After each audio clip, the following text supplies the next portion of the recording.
So tonight, Venerable Simke and I are going to Spokane to go to this ceremony, or it's a humanitarian award ceremony called the Opus Prize. And as I've looked into this, I'm very excited to be going. And what I want to share to you today is a little bit about this prize and how it got founded. And I'll just say a very little bit about the people who are the three people that we're going to meet tonight, and Venerable Simke will talk more about that tomorrow. But this is an award that's a humanitarian award for social innovation, and it's given to unsung heroes of any faith, anywhere in the world, and the idea is to help to solve the world's most persistent problems, social problems. And so what happens is tonight, this jury of 14 people who are from all walks. It was so interesting to see who the jury were that selected these three candidates and an alternate. Two were from businesses, very well-known businesses, but there was like a United Nations human rights expert, there was an artist, there was a pediatrician, there was a Supreme Court justice, a social activist, people from religious communities, the president of Gonzaga, which is helping to sponsor this, from a person from the leader of the Spokane Islamic Center, and just, lay missionaries, just 14 really different people. So that I appreciated from the get-go.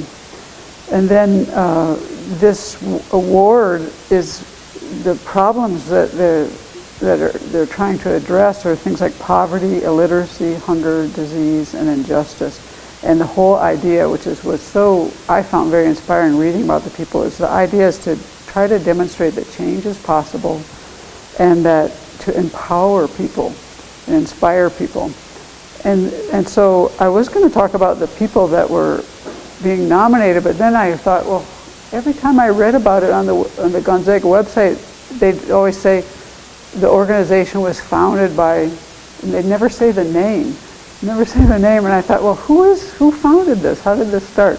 And that I found really interesting. And it's kind of like, how sometimes when things are formed, it goes kind of top down, like the leadership is really important about how things run a lot of times. And so here, this man who founded this prize from the Midwest, and his father was a tenant farmer, so very little money. And his father, when he was in 1929, had donated $2,000 to their local church, which they pledged it. And then it took them probably years to ever, that's a lot of money in 2009 when you're a tenant farmer. 1929, Gerald Rawlinhaus is the 77-year-old founding chairman of this huge company called the Opus Group, who isn't related to this prize because this is a foundation, but this man has created now a total of about 7 foundations, and it's a great story. This is one of the more recent ones. This is Opus Prize Foundation. But I was interested in Gerald Rawlinhaus because he's from Minnesota, actually, and so his father didn't have much money, but he showed him this value of helping others, and that stayed with him.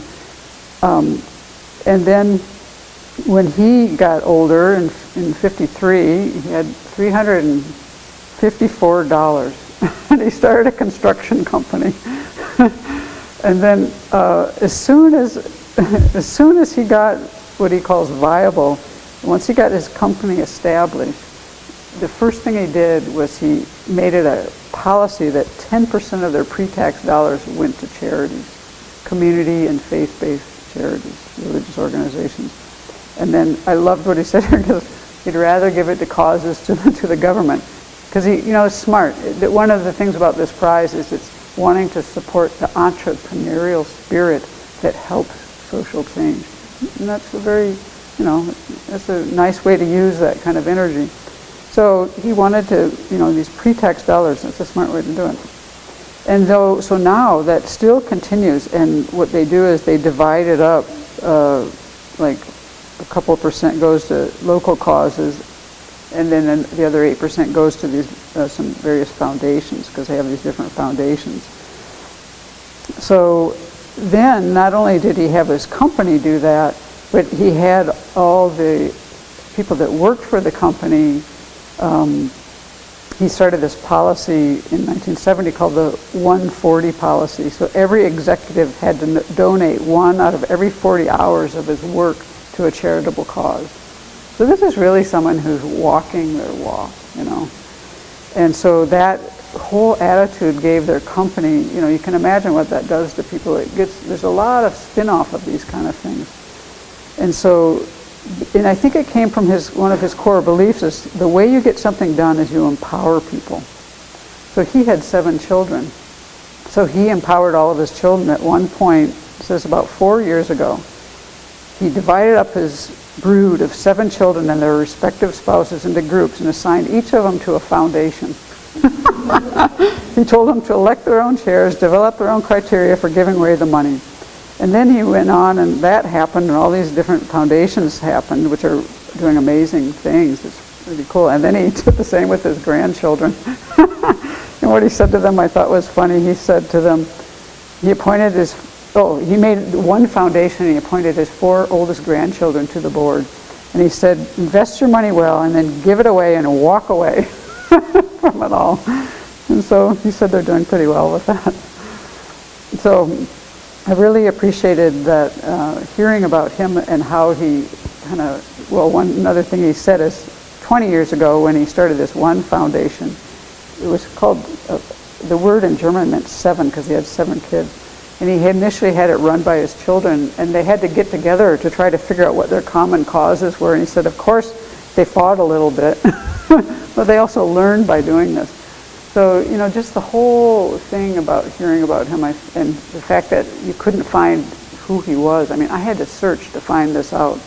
You know, it wasn't like it was anywhere there. He's just kind of a person who's got these different things going. He learned a value from his father when he was young, and he learned from his own way, you know, and the different conditions and help that he must have had in the world, how to, you know, run a successful company. And then he moved it on in his company. And so then tonight, I'll just give you the names of the people and a little bit about what they're doing, but it's not much. It's so inspiring. It's really true what he says. And these things are on YouTube. You can find the past winners, these short videos, and they're really nice. So the first one his name is Pali Israel, and he lives in India. And he works with the untouchables in the slums. And he started this organization that's done a lot of good, lifting people out of poor. So you'll hear more about him. The second person of these 3 is he was Baptist, by the way. The second person is Sister Teresa Fitzgerald. I think she goes by Sister Tessa for Teresa. And what she's been involved with is helping to rebuild families. And she has an organization called Our Children, Our, H-O-U-R.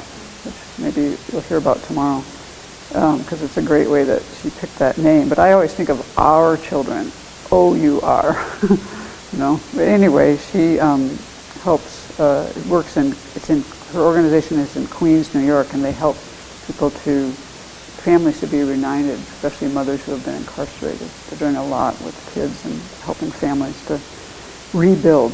And then the third one is actually a man from Longview, Washington, which is not too far from here, over on the west side. And he's been living in